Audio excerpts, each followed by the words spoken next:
Gálatas capítulo 2, versículo 1. E depois nós vamos para o capítulo 3. Diz assim, acharam? Depois, passado 14 anos, subi outra vez a Jerusalém com Barnabé, e levando também comigo Tito. E subi por uma revelação e lhes pus o evangelho que prego entre os judeus, gentios, e particularmente ao que estavam em estima, para que de maneira alguma não corresse ou não tivesse corrida em vão.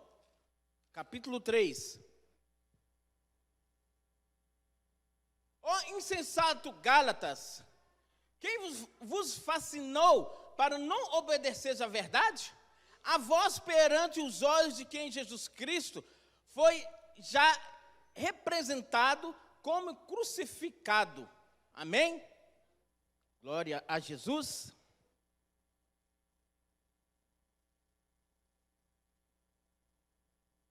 Então, para nós entendermos um pouco do livro de Gálatas,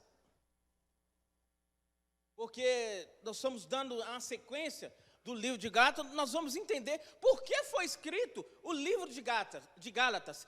E para quem foi escrito o livro de Gálatas? E aonde aconteceu o propósito de Gálatas? Então nós vamos começar a entender esse livro, começando. Na região sul da Ásia Menor, que hoje é a atual Turquia, a Bíblia fala que havia um povo chamado um povo celta. Esse povo celta foi apelidado pelo povo grego. Então, esse povo celta, ele chega na região que é a Ásia Menor, onde está localizado a Galácia. A Bíblia vai nos entender que esse povo, ele se misturou com o povo da região da Galácia. Então, esse povo foi crescendo e foi se misturando com aquela região, com aqueles povos. E aí os romanos, quando ele vê a crença desse povo crescer, e esse povo também estava crescendo na região da Galácia, os romanos dizem assim, esses são os verdadeiros gauleses. Por que gauleses? Porque esse povo, eles vieram da Gália e de origem francesa, da parte da França. Então, aí surgiu o povo de Gálatas. Então, nós entendemos por que os Gálatas surgiu nesta época, justamente por causa do povo celta. E havia um povo, aliás, na região sul da Ásia, nós entendemos que essa região, ela estava na Ásia Menor. E para nós entendermos aonde Paulo começou o seu ministério, dizendo que era o primeiro, aleluias, a obra missionária de Paulo, ali havia dividido a Ásia Menor, na Galácia, que era a Antioquia da Pisídia, Icônio, Listra e Derbe. E mais embaixo um pouquinho estava a Antioquia da Síria. A Antioquia da Síria eu quero destacar, porque a Antioquia da Síria havia um povo grego que habitava naquela região. Então, esse povo também cresceu nessa região da Galácia, da Síria. E aí esse povo também se misturou em toda essa região da Ásia Menor, que é chamada da Ásia Menor. Então vamos entender o motivo da carta aos Gálatas. O propósito de Paulo era combater os judaizantes que afirmaram que todos os gentios tinham que se circuncidar e guardar todas as leis de Moisés, que é a chamada a lei mosaica. Então, o principal da epístola de Gálatas, o principal propósito de Paulo era defender contra as acusações dos falsos mestres e que se opunha a ele, a ensinar que todas as pessoas, sejam judias ou gentios ou cristãs, são salvas pela expiação de Jesus Cristo, ao depositar a sua fé em Jesus Cristo, em vez de confiar nas obras da lei. Então, esse é o propósito da carta de Paulo e dessa epístola de Gálatas. Então, Paulo, ele entra nessa região dos Gálatas para combater os falsos mestres, os falsos judaizantes. Então, eles colocavam entre o povo essa razão, dessa epístola de Paulo. Então, nós entendemos que no capítulo 2, Paulo começa a dizer: irmãos que estavam a deturpar o evangelho de Cristo, mencionavam que estavam a deturpar o evangelho de Cristo. Esses são falsos irmãos que Paulo menciona, são chamados de judaizantes. Quem eram os judaizantes? Vamos entender. Os judaizantes eram pessoas que procuravam a incorporar o evangelho de certas exigências da lei judaica. Os judaizantes geralmente eram crentes judeus provenientes de Jerusalém. Por que eles vieram de Jerusalém?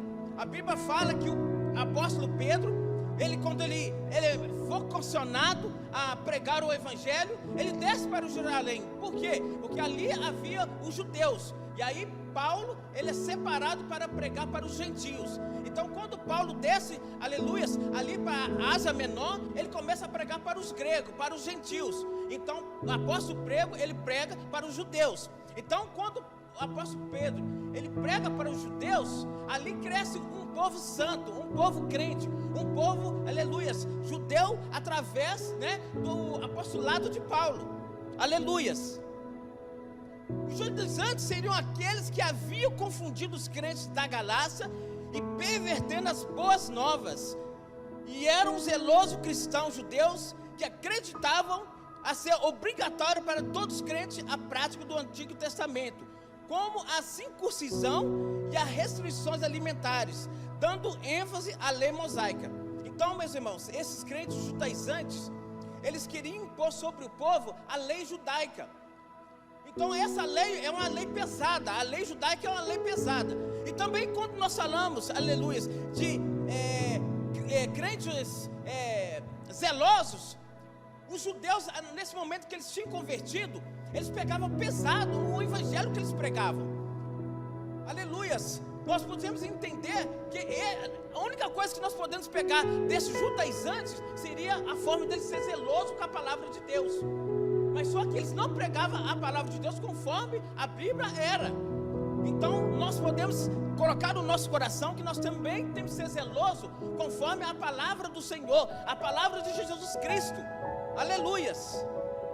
Então qual era o aspecto do evangelho dos judaizantes?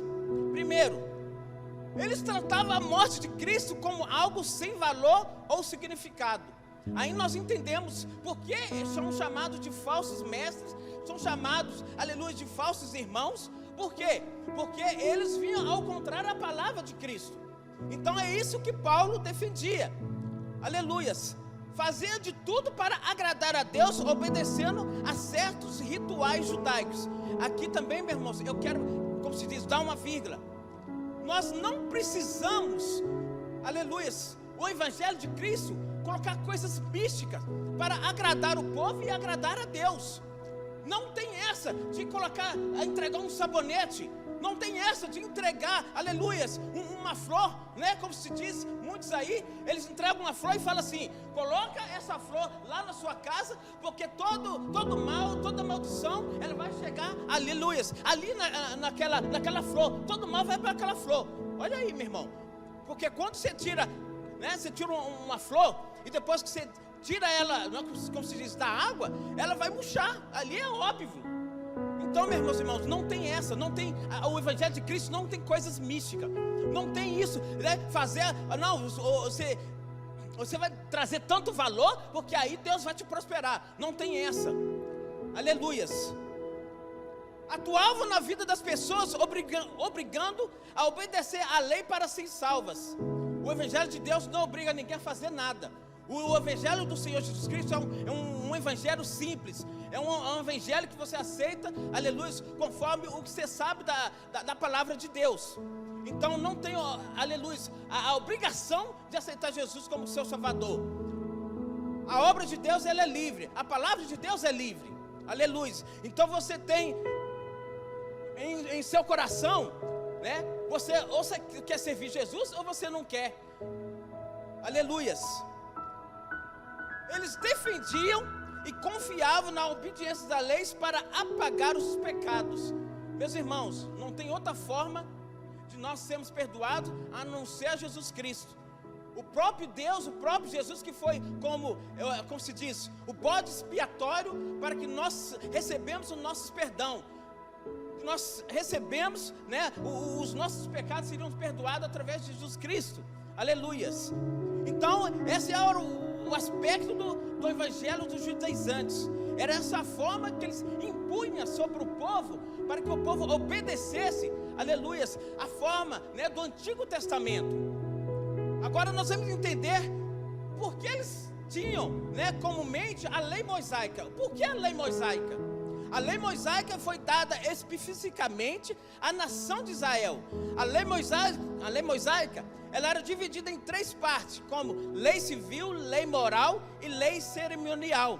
E era composta de 3 partes: os 10 mandamentos, as ordenanças e o sistema de adoração. Aleluias. No qual incluía o sacerdócio, o tabernáculo, as oferendas e as festas judaicas. Então a lei mosaica, ela tinha o objetivo de somente para o povo de Israel. Por que foi surgida essa lei mosaica para o povo de Israel? Porque por causa dos outros povos, para que o povo de Israel acreditasse que existia só um Deus, que eles glorificavam só um Deus. Mas mesmo dessa forma, né, o povo se desviaram, né, adorando outros deuses. Nós podemos ver, né, que quando Moisés estava né, com Deus, né, sobre os 10 mandamentos, né, o povo lá embaixo, um espaço de tempo que Moisés tinha subido, o povo lá embaixo já estava fazendo um bezerro de ouro e adorando o bezerro de ouro. Então é dessa forma, meus irmãos. Nós temos que entender que nós não precisamos da lei mosaica. Atualmente nós não necessitamos da lei mosaica, a qual os judaizantes impunham sobre o povo. Aleluias. Então, meus irmãos, qual é o propósito da lei mosaica?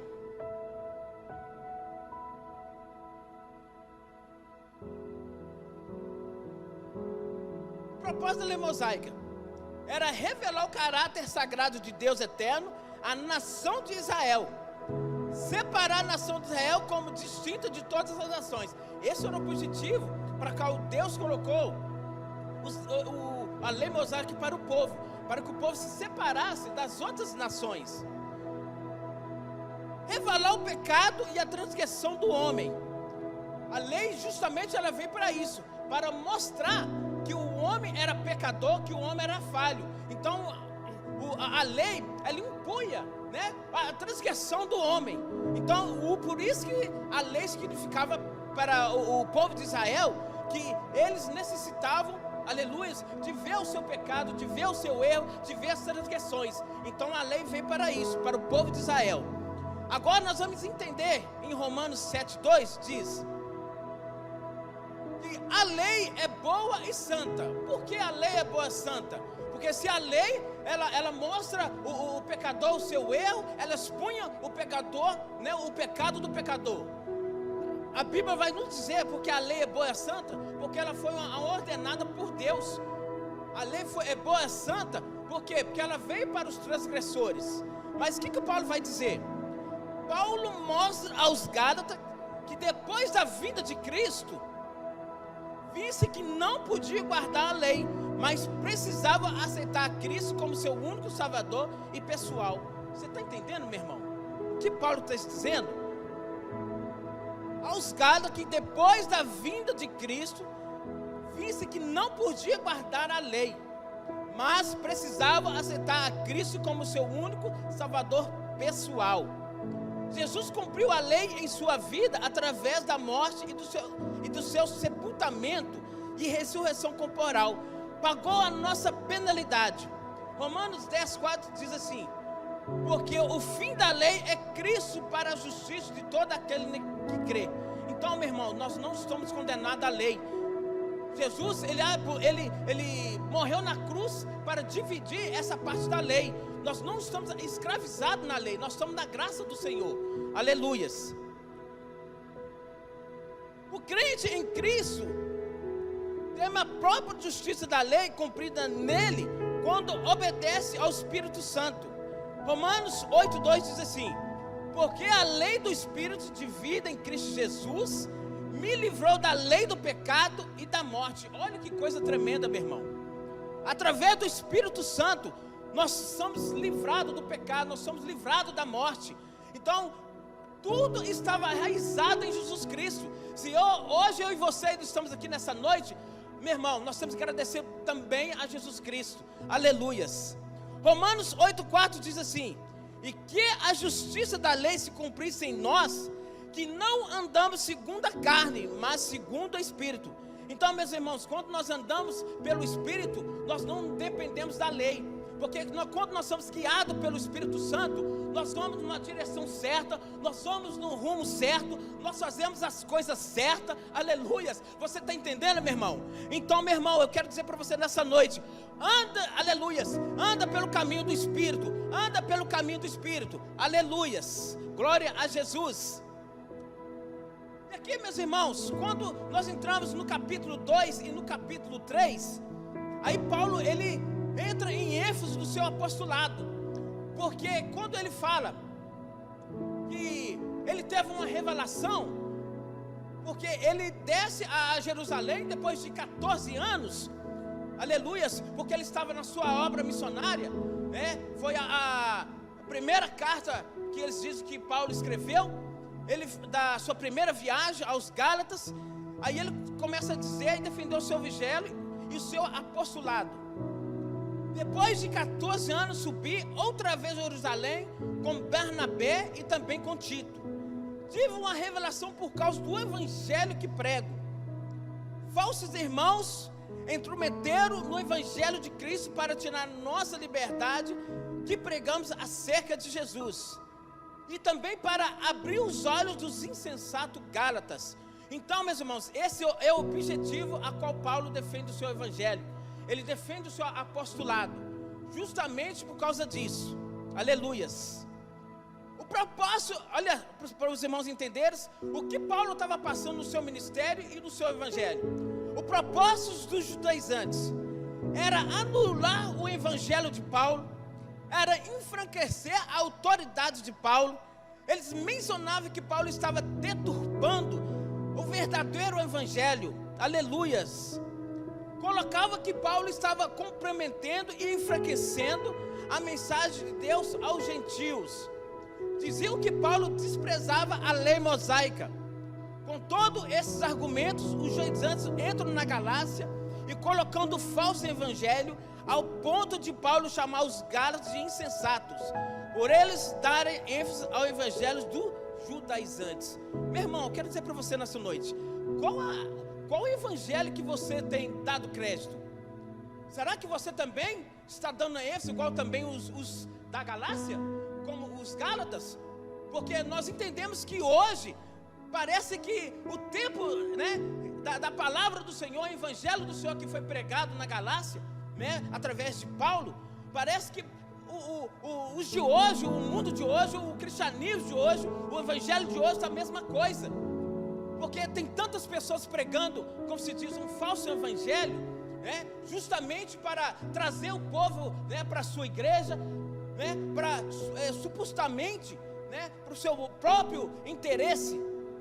Aleluias. Então nós viemos, né, e podemos ver que o propósito dos judaizantes era tirar Paulo da Galácia. Tudo que Paulo tinha feito, as igrejas que Paulo tinha construído, né, pregado na Galácia. Então os judaizantes, eles entram na parte, né, da Ásia Menor, e eles entram com esse evangelho, tentando tirar Paulo e tentar o evangelho verdadeiro, que é esse que nós conhecemos. Aleluias. E aí, meus irmãos, a Bíblia vai nos falar que no capítulo 2 diz assim: a revelação de Deus. Deus sabia o conflito e o problema que Paulo enfrentaria e que Paulo estava enfrentando. Meus irmãos, nós entendemos que quando a obra de Deus, o evangelho de Deus é um verdadeiro evangelho, um verdadeiro a palavra de Deus, um evangelho que cura, o evangelho que purifica, o evangelho que santifica. Então, meus irmãos, nós entendemos que Deus age a favor do verdadeiro evangelho. E aí nós vamos entender, no capítulo 2, o próprio Paulo tem uma revelação de Deus. Através de uma revelação de Deus a Paulo, diz: deveria consultar outros líderes da igreja de Jerusalém a respeito da mensagem pregada aos gentios, para que entendesse o verdadeiro evangelho, tanto aos judeus como aos gentios, e que a salvação era oferecida a todas as pessoas, independente da raça, do sexo, da nacionalidade, da riqueza ou posição social, e que qualquer pessoa estava digna do perdão de Deus. Então, meus irmãos, essa revelação que Deus traz a Paulo, porque Deus não é Deus de confusão, Deus não é como o homem, que através da palavra de Deus faça tantas coisas absurdas, que não está composto a dizer nesse momento. São tantas coisas que estão acontecendo no Evangelho, que nós não acreditamos que está acontecendo. São tantas coisas místicas, são tantas parafornaias, que tem ao meio ao Evangelho, que quando nós vemos, nós não acreditamos. Meu Deus, está acontecendo isso aqui na igreja do Senhor. São tantas coisas que nós vemos na internet, são tantas coisas absurdas, que eles fazem do evangelho falso, para que as pessoas, sejam da igreja deles, mas não é dessa forma. Então vamos entender por que Deus mandou Paulo voltar a Jerusalém. Está no livro de Atos, capítulo 15, você não precisa abrir sua palavra, por favor, que diz assim, chamado o Concílio de Jerusalém. Então alguns tinham descido da Judeia, ensinavam os irmãos, se não incircuncidasse, conforme o uso de Moisés, não podeis ser salvos. E tendo tido Paulo e Barnabé nessa não pequena discussão e contenda contra eles, resolveu-se que Paulo e Barnabé e alguns dentre eles subissem a Jerusalém aos apóstolos e anciãos sobre aquela questão. E eles, sendo acompanhados pela igreja, passaram pela Fenícia e por Samaria, contando a conversão dos gentios, e davam grande alegria a todos os irmãos. E quando chegaram a Jerusalém, foram recebidos pela igreja e pelos apóstolos e anciões, e lhe anunciavam quão grandes coisas Deus tinha feito com eles. Agora, pois, porque tentais a Deus, pondo sobre o serviço dos discípulos um jugo que nem nossos pais e nem nós podemos suportar, mas cremos que seremos salvos pela graça do Senhor Jesus Cristo, como eles também. Então toda a multidão se calou e escutava a Barnabé e Paulo, e que contavam com quão grandes sinais e prodígios Deus havia feito por meio deles entre os gentios, e para que o resto dos homens busque ao Senhor, e também todos os gentios, sobre os quais o meu nome é invocado, diz o Senhor, que faz todas as coisas que são conhecidas desde a toda a eternidade, pelo que julgo que não se deve perturbar aqueles dentre os gentios que se convertam a Deus.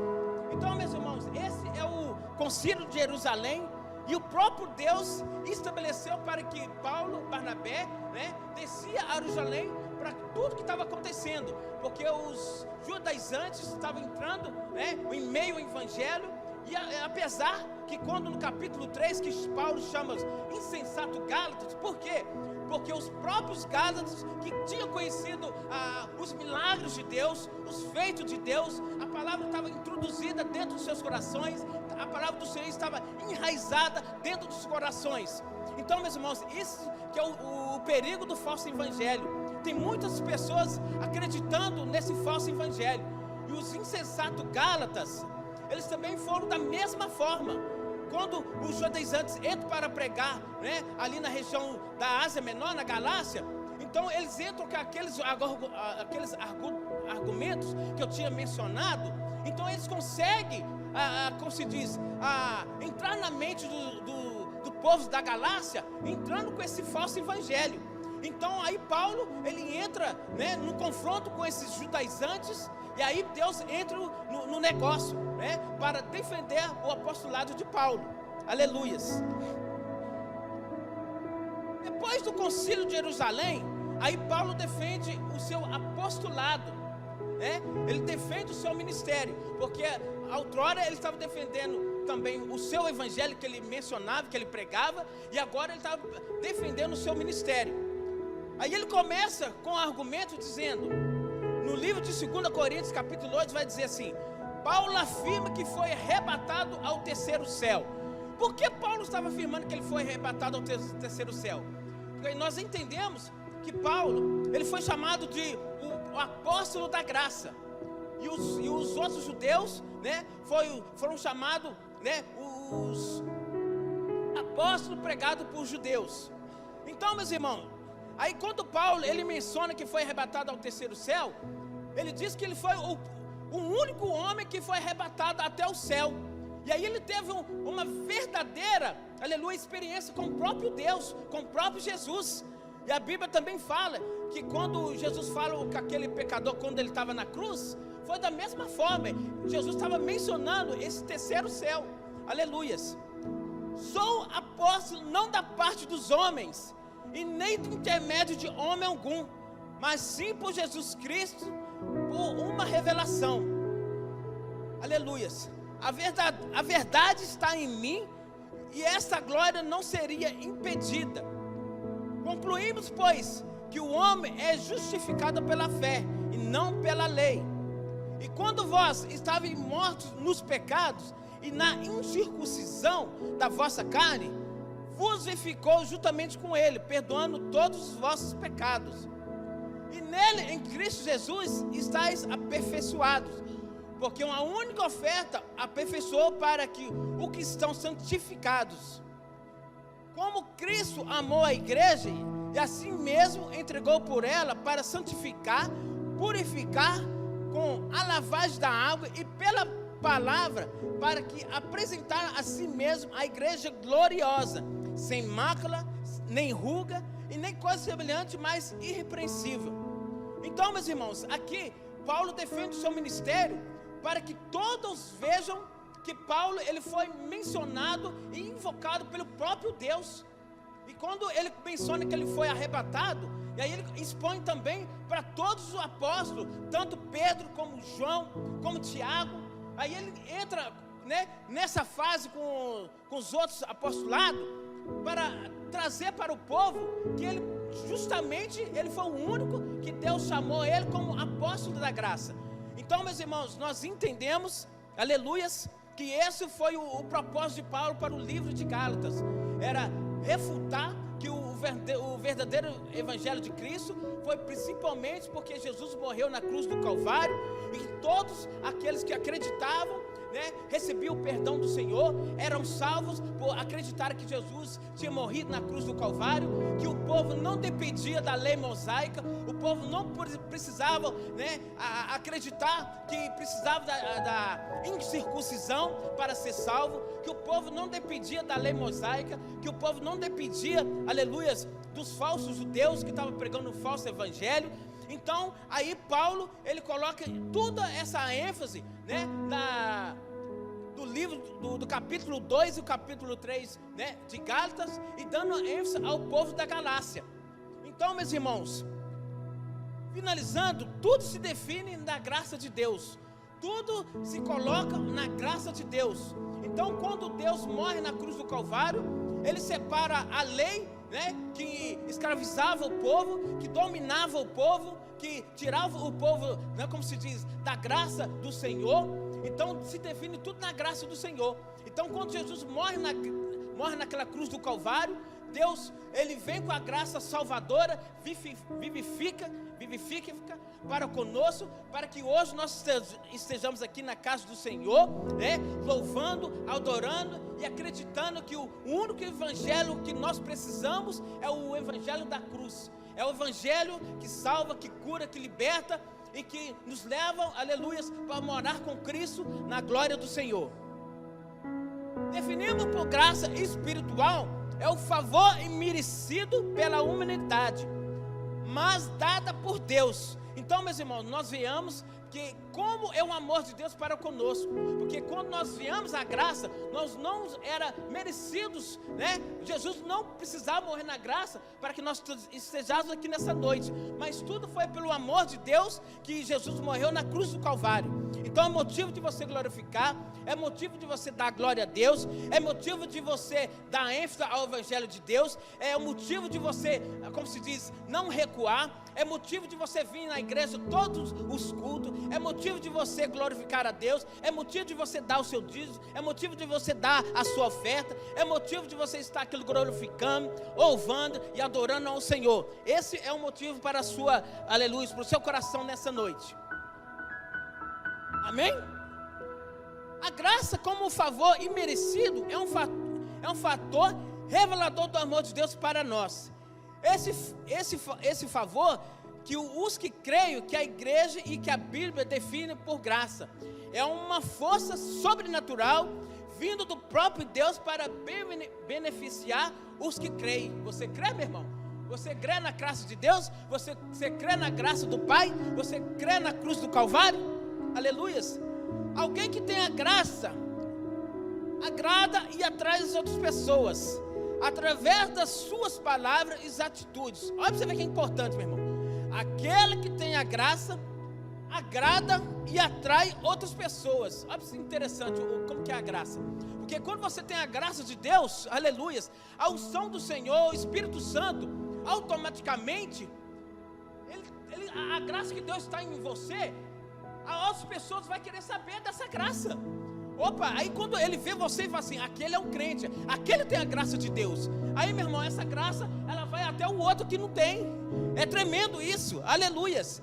Através das suas palavras e atitudes, nesse sentido, entendemos mais profundamente que a graça de Deus modifica a pessoa e a sua essência.